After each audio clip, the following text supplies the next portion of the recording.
I'm going to show you, this is our juniper house. Not all of them, just a few of the junipers. I've got more junipers in another tunnel. And these of course are the very, very upmarket expensive trees. Look at that tree. These I bought in 2007 from Japan, and I bought a whole load of them and I keep improving them. So they are in all different conditions, but we also buy some which are very small and grow them on. So you will see there are some more junipers. So these are all these smallish ones. These are all the true Chinese juniper, the variety Kisu. But when a lot of people buy these, they don't know how to maintain it. Well, there are different reasons why we do different things to junipers. Look at these, for instance, on the floor here. You will see that there are lots of junipers here too. So these are all what we call semi-trained trees or semi-finished trees. And you must be wondering why I leave some of these to grow long and don't prune it back. There's always a good reason for doing it. So these trees that are left to grow long is because I want to develop long branches. I may want to make them into a bigger tree, and I may want to make them a stronger tree. So as I say, there are all different reasons for doing different things. So this is another example here. Now this one has been thinned out a little bit, so you can see the branch structure. But I don't always do them to all the trees. So if you look around here, you will see scores of junipers all over there, all potted up, all in different stages of being developed. Now I'm going to show you some junipers that may be a bit confusing for you.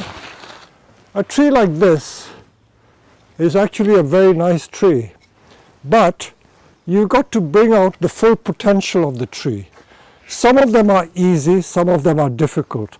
So although you might like a tree looking like this, this really isn't how a juniper should look like. It should look much thinner than this so that you can see the spaces between the branches and should be able to appreciate the shape of the trunk. So all these here, you will see, they are what we call a blob. It's just a blob of branches. So let me just pick a couple of them at random and show you how I go about refining this. So I'll go into the workshop and I will show you what I do.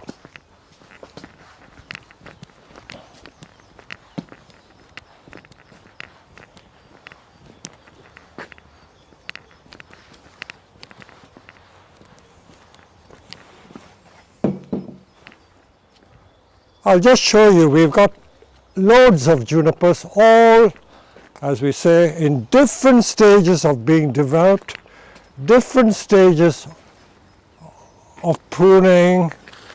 So look at these ones, they all need refining.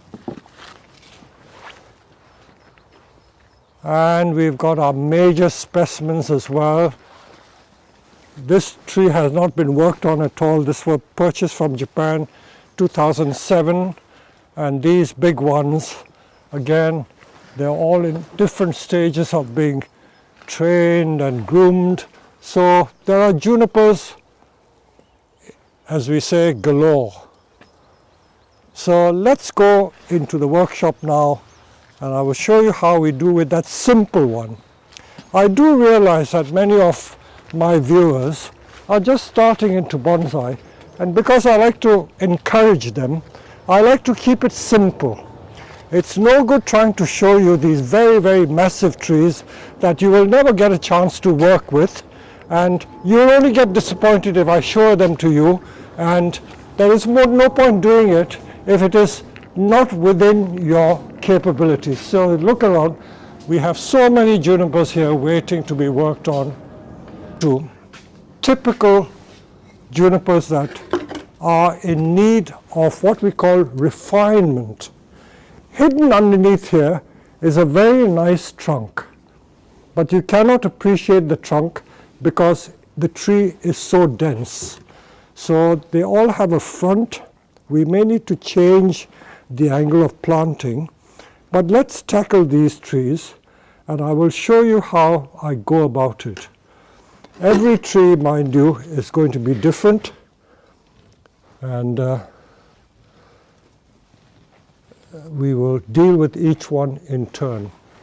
Now, this tree, although it's been planted in a pot like this, you would think that this is the front, but it may not be the front. What worries me is that this great big branch is coming out from here, and it's not in quite the right position. This one here. And then there are some other branches going that way. Now, although it's been planted like this, I can see straight away that if I plant it slightly differently, I know that the curly trunk may not be so visible. This could also be a front. So I've got to consider all the different possibilities. Also, this branch coming out there makes it possible to make it like this, curling this way. But again, because the trunk is more visible like this, so there's a conflict of interest and a lot of choice. Okay, so I've got to, as they say, bite the bullet, make a decision. I can't dilly-dally all the time. So let us see what we can do. I think I will keep this as the front, because this is the most interesting trunk line here. That's the trunk line. If I turned it here, there's still a trunk line, but it's not so pronounced. Keeping this the front may not make it so pronounced. So let's revert to this. So there are some very confusing branches here, which is clouding the trunk. So I will straight away try and introduce some light and see what is usable, what is not usable. Remember, the branches come out from the elbow, not from inside the elbow, from outside the elbow. So if there is an elbow, like so, can you see the elbow there? The branch there is the right position, from outside the elbow. Now this can be used as a sacrificial, but it is very, very low down. This is also very low down. So, as we say, because I'm trying to demonstrate a point, I won't leave these to become sacrificials. I will take this one off, low one, and I take this one off.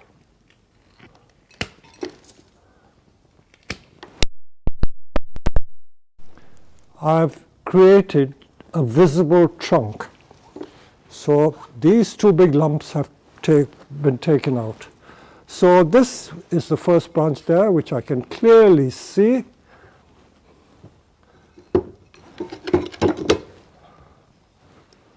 Now this branch here is coming from inside the elbow. So that is not really good. So let's get rid of this one. 3 big branches taken out. But you can now see the trunk. That is the usable branch. And now I've got to think about this funny branch here.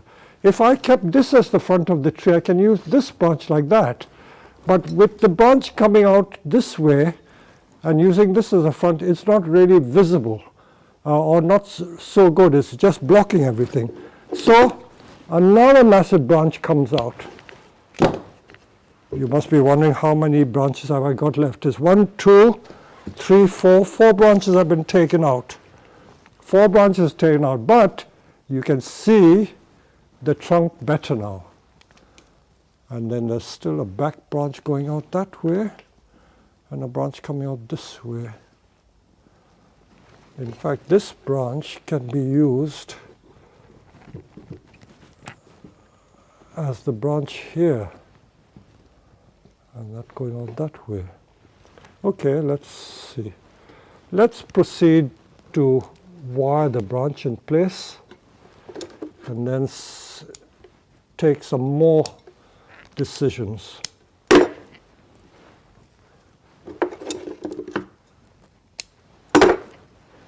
Okay, that's that branch. I don't know whether to keep this or not, because this is really clouding and hiding the trunk. Let's take it off. Number 5 branch taken off. I've taken 5 branches off. You must be wondering, have I got anything left? Probably not.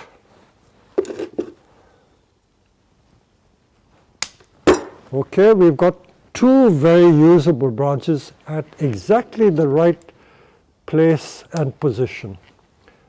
I'm not too worried about the trunk thickening, because I know that if I put it back in a big plastic training pot or a ordinary flower pot, I can get the tree to thicken up the trunk in next to no time. Okay, so I've got 3 branches here, 1, 2, and 3 to wire. So let's proceed to wire that.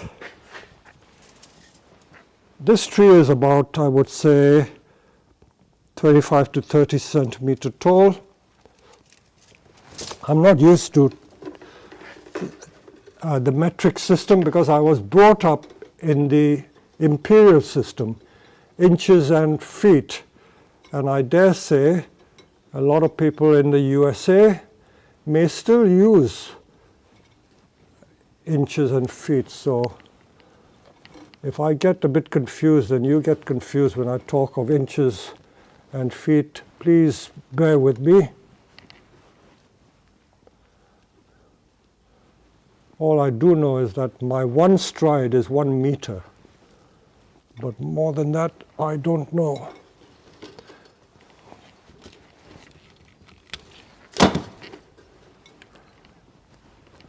Two branch system every time. You must all be sick of me telling you, remember the 2 branch principle, but that is fundamental to bonsai. Never take a shortcut and try to wire 1 branch on its own unless it is absolutely unavoidable, where you don't have any other anchor point. But 2 branch principle, absolutely fundamental. Okay, I wired those 2 branches there, 1 there and 1 going this way. And they are, that was only a back branch. I've got this branch as well. So let's wire this one. And then I've got it. Now the next branch from this one to that one is very far. No, I think I've got these 2. So I again found 2. So you've always got to find 2 branches to wire together. And that's the secret for making the 2 branch principle work.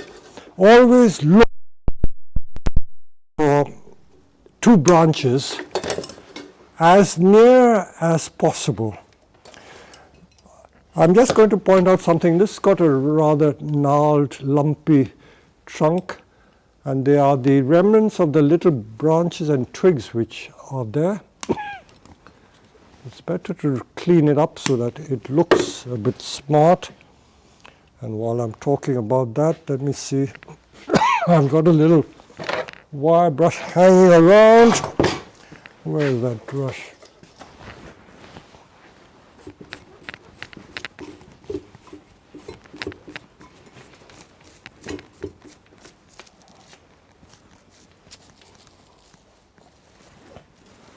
Just a little brush makes it nice and red again. Okay, so those 2 branches are wired. Now I've got this branch and that branch at the back. These 2 I'm going to wire. I'm going to wire those 2.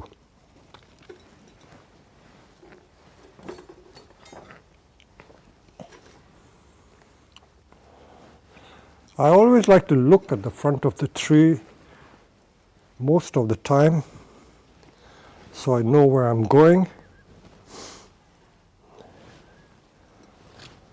So begin by anchoring 1 branch, and once that branch is anchored, you can go on to the next branch. Never try and complete wiring that 1 branch on its own. It's always better to create the anchor first and then go on to wiring a complete branch.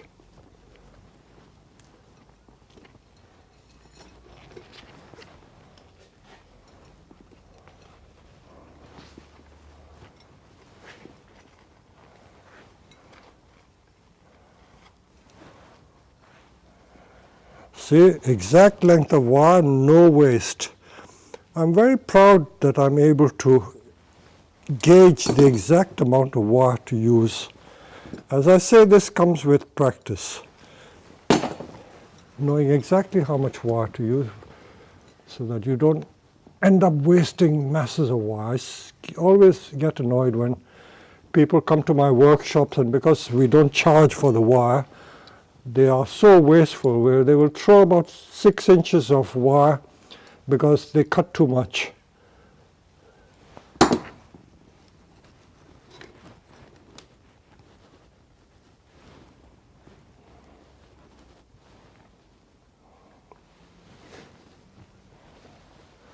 Now we've got a rather thick branch there. It is so thick that it becomes difficult to use it as a branch. But nevertheless, because it's low, I will have to use it, otherwise I will have nothing to use. Okay.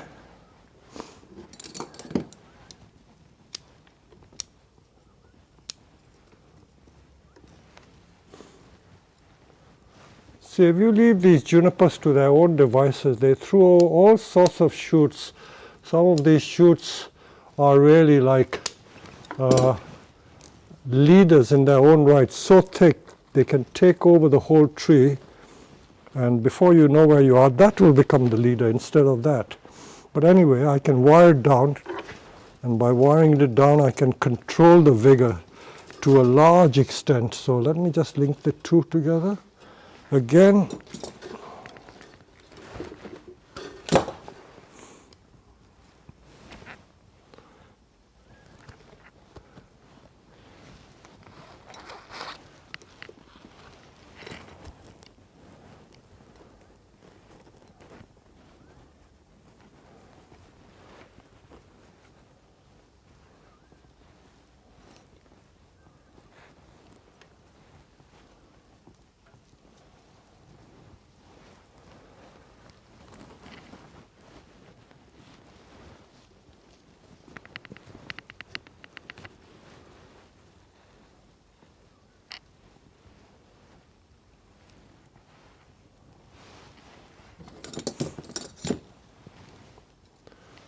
you see how useful the gin pliers are. I always use the gin pliers to terminate the wire. Without it, it's very hard to bend the very end of the wire. Some people make do with electrical long nose pliers and all that. It may do the job, but these are purpose-made tools, and they are quite different from the make-do tools that you would use, like electrical pliers and all that. Not quite the same. The feel is different. Okay, so it's so bushy. Let's thin it a little bit. Reduce the vigor.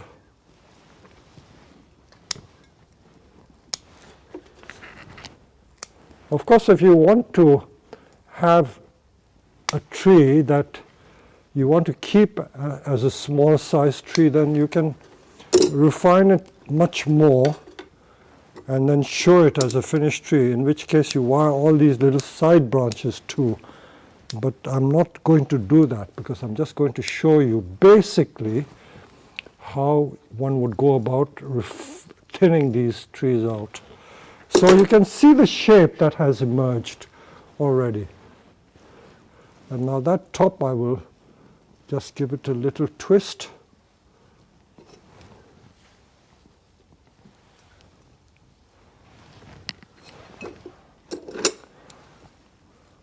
So vigorous.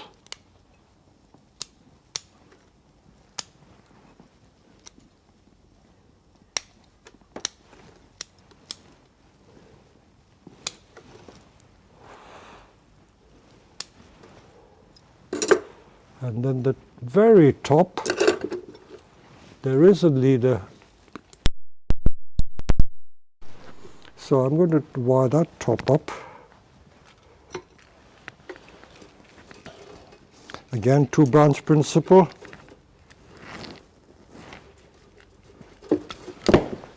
So I'm going to put 2 wires on a branch that I've already wired, and then take it up to the top.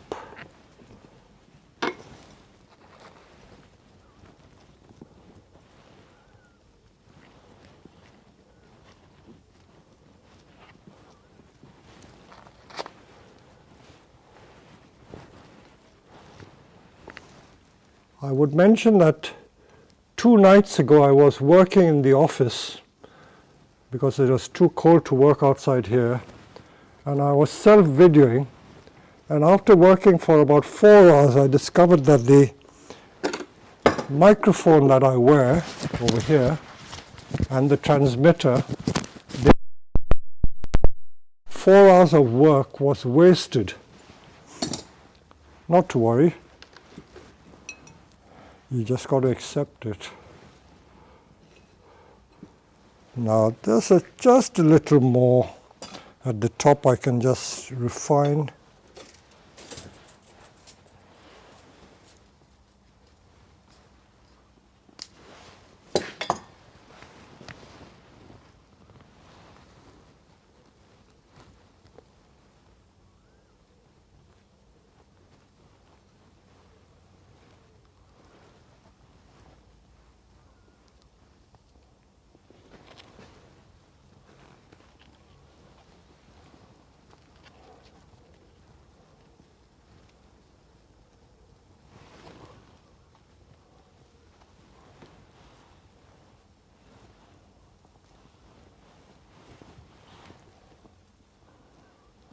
No, the wire's going the wrong way. I'm going to start again, because there's a direction of coiling that's got to be followed, so I've got to follow the same path as the existing one. Now that you use a longer piece of wire.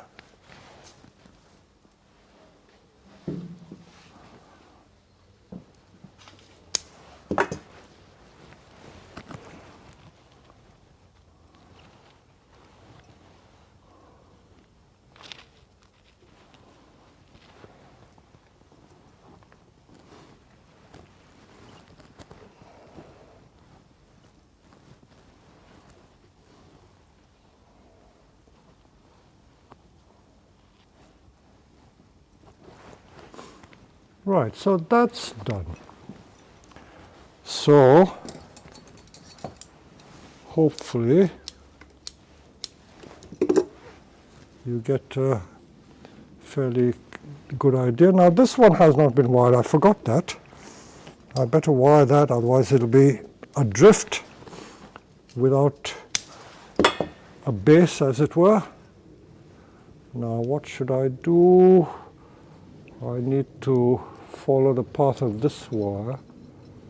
So I'm going to just link this one as the anchor point, take the wire round and take it to this back one. This one is adrift with no wire and it's springing up. These branches are so thick that I have to control it. By bending it down, you will control the vigor to a large extent. So hopefully I've done enough now. That one is springing up. I'll just wire that one down just for completeness.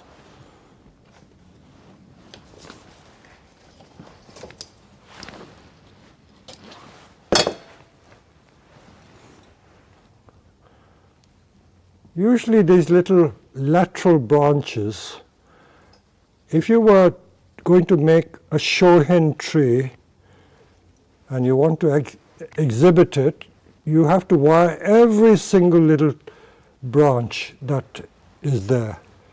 But I'm growing it on, so I've left that tip because I want to grow them a bit stronger.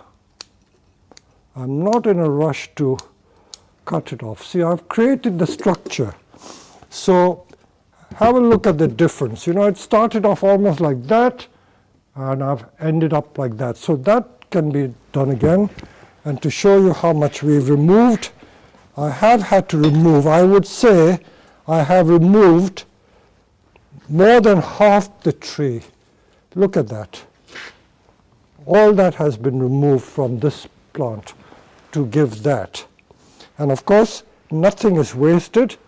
Now, just to reinforce, I don't always show separate programs about propagating, but all these become usable for cuttings. Now, let me again remind you, if you have a thick piece of wood like that, that will never root unless you use a lot of heat and mist. Even a thick piece like that would not be viable as a cutting. It is far too thick, so don't be greedy. The ideal size of cutting is literally the size of a toothpick. That is the ideal size of cutting. So that is a heel cutting. Now from that point I can make two more. That one also is another heel cutting, and that was also a heel cutting.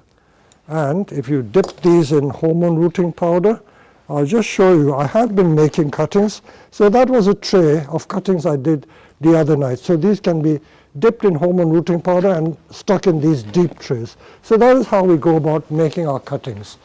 So this is this tree virtually done.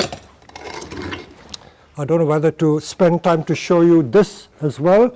Now every tree is different. Okay, let's have a go at this as well. In case you think that was a fluke, it's not a fluke. And let's see what is here. Now in here, again a lot of congestion. And we're again looking for the front. This is leaning towards me, so this can be the front. There's a lot of confusion here. You can see there's a thick branch going across the trunk there. That is confusing. That is very confusing. So I know that that can be taken out straight away. This is because these trees are just left to grow to make it strong, but you can't. There's another thick branch coming out. Look at the cuttings that I will have. We produce a lot of junipers ourselves just from cuttings. So nothing is wasted. Nothing is ever wasted here. We love propagating. And because we are a growing nursery, we don't just buy plants and sell. We actually grow most of these plants. And we have huge juniper fields where they are grown in the ground to thicken.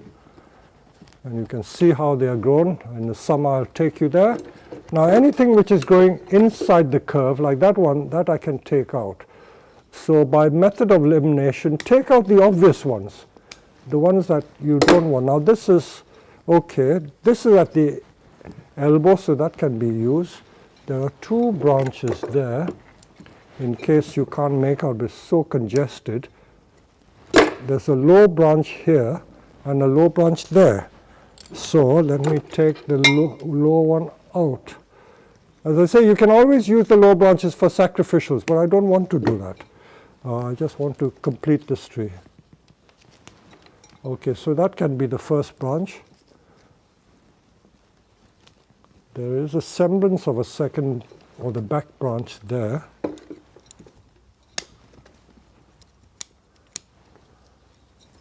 So vigorous, look at it. The vigor comes from feeding. We feed our trees quite well. Now there are two branches there. We don't need both of them, so we take out one of them.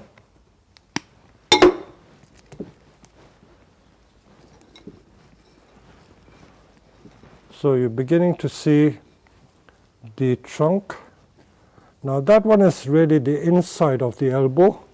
This one here, can you see? So that really is a faulty branch. Take that out. Now over here, there's a cluster of 3 branches. 1, 2, 3. And I don't think we need all of them. We can probably just use one of them. instead of 3. So let's take out maybe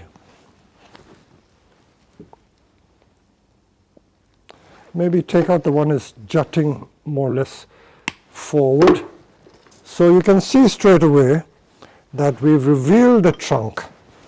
This is the scary part. You've got to strike the balance between cutting enough to show the trunk, but not cutting off so much that you end up with nothing left at all. Okay, so that can be wired, so these can be wired. Now that can be wired down. That would be a nice branch over there at the right position. There's some back branches. Don't forget we need back branches to provide like a contrast. Okay, I can now proceed to wire the tree to give it more definition. So this first branch, we've got to use the correct grade of wire.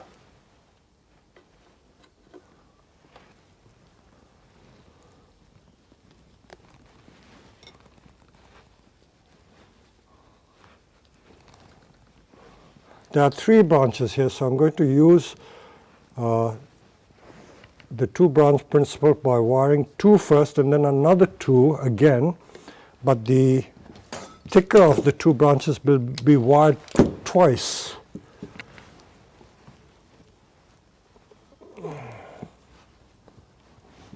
Wired twice meaning I will use 2 thinner wires rather than 1 very thick wire, because these branches are of different thicknesses.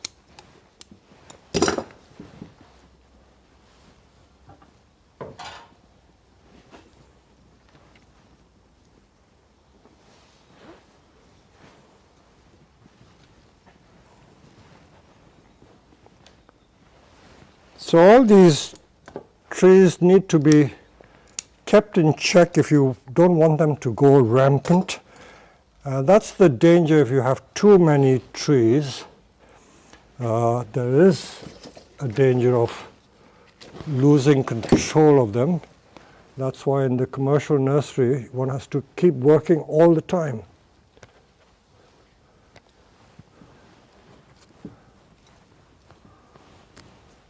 So now you realize why bonsai are expensive, because there's a lot of labor going into it. Okay, so that's in the right position. Now these 2, fortunately, are quite close together, so we can wire those 2 together. Let me pop the tree up at the correct angle. So I'm using 2mm wire. I can't emphasize enough that 2mm wire is probably the most commonly used gauge of wire for this size of tree. I don't have to, okay.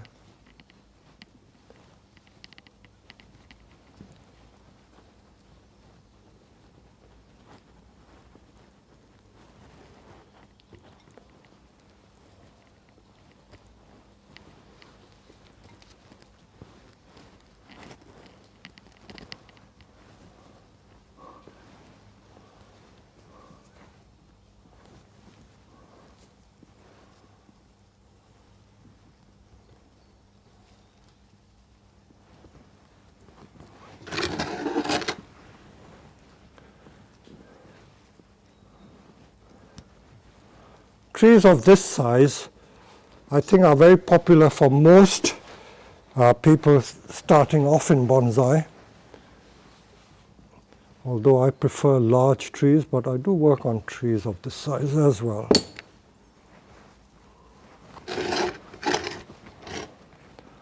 So again, you can see how the shape is forming. Now these 2 upper branches are very, very thick for some reason. All the vigor has shot to the top.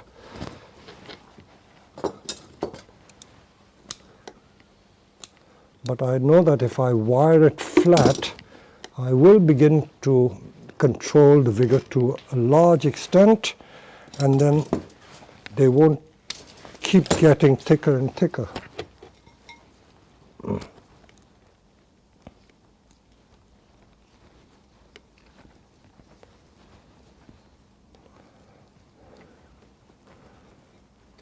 I haven't had bonsai classes for more than a year now with all this coronavirus. We've had the odd one-to-one distanced session, but if you came on one of our classes, this is the sort of thing I teach you to do. There's nothing like actually doing it in front of someone who can guide you along. It's very daunting if you're working on your own because you don't know what to do. You know, shall I cut this? Shall I cut that? So if I'm around, I can actually show you what to do. I do miss the classes, but hopefully they will begin, say, later in the spring.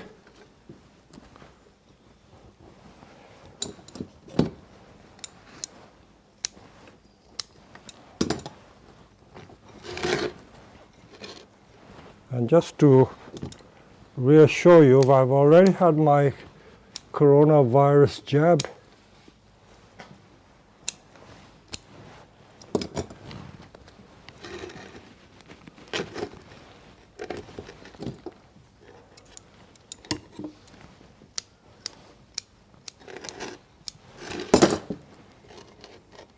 So I need to repot it at this angle.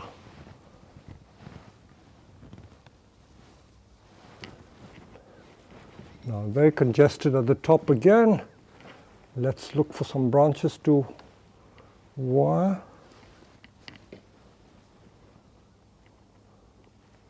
See, that is an extraneous branch. Let's take it out. And then there's another branch coming out that way. See, as you thin the tree, you begin to see the structure that is latent, hiding in there. So those two can be wired.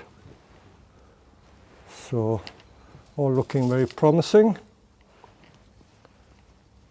So judging the length of wire.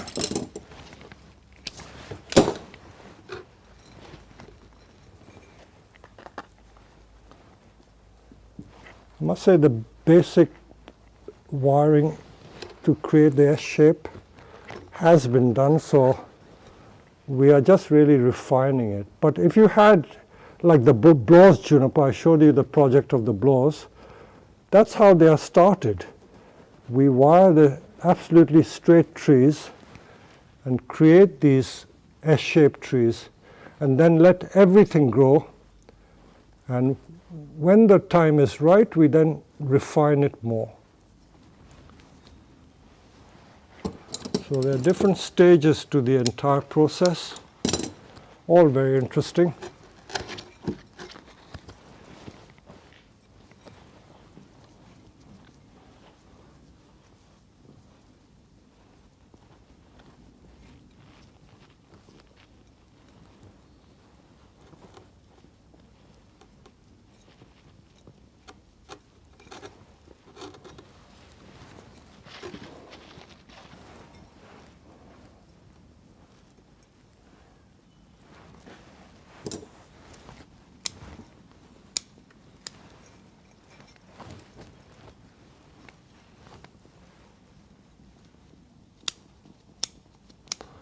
I'm pruning the shoots which are shooting upwards and the ones that are hanging downwards so that I create a flat pad. Now the apex was cut there, so I don't know whether to continue the apex that way. See, you can use that as the apex. So there are many choices. This is a bit confusing there.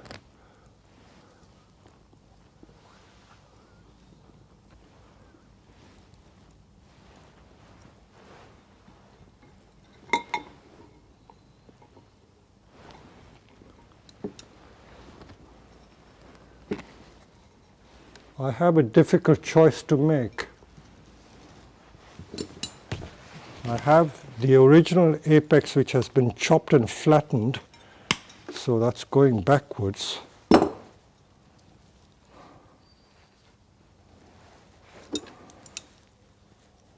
So I'm creating a new apex.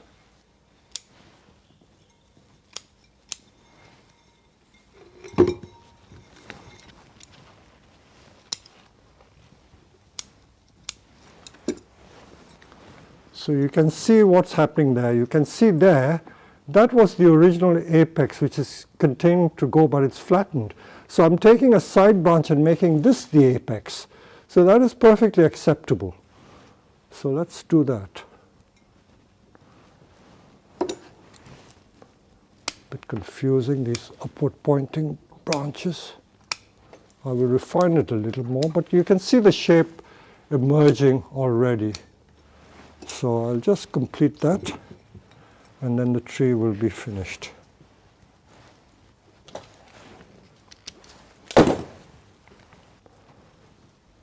So although these are all junipers from the same stable, they all have slightly different situations, and you've got to deal with them differently. So that is how I've done that one. And I wouldn't plant it back like this because that's too flat. I'll have to plant it at this sort of angle, like that. So it may not go back in the same pot. We may use a different pot. So that is how we dealt with these ones. And then these branches can be flattened, little tweaking. So we've tidied up 2 trees which were full of branches, and look at the amount I've taken out. So these will be made into cuttings, and we will get more plants. So I hope you've enjoyed seeing how these are refined. So this is the first stage of refinement. We have to then develop it a little more and then wire these pads flat and develop the trunk more, and they will eventually become very nice little trees. There you go.